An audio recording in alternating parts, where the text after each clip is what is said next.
आदिवासी चळवळीमुळे आपण तुम्ही आम्ही एकत्र आलो, नाहीतर कोण प्रत्येक जण आपल्या कामामध्ये नोकरीमध्ये बिझी असतो.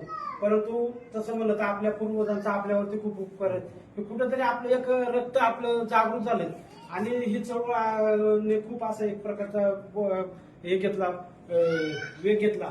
आणि ही चळवळ कसे माणसाचं सांगता येत नाही का घडीत काय होईल, आज आपण आहे उद्या आहे की नाही सांगता येत नाही. परंतु ही चळवळ ही अखंड राहिली पाहिजे.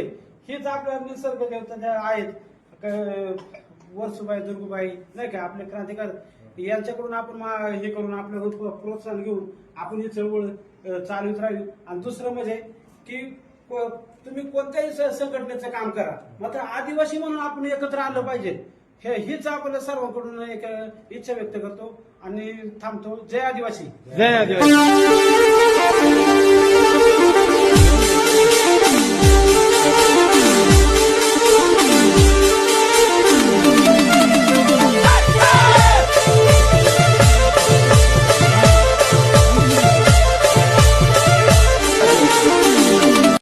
असेच नवनवीन व्हिडिओ बघण्यासाठी माझ्या चॅनलला लाईक करा, शेअर करा, सबस्क्राईब करा. बाय.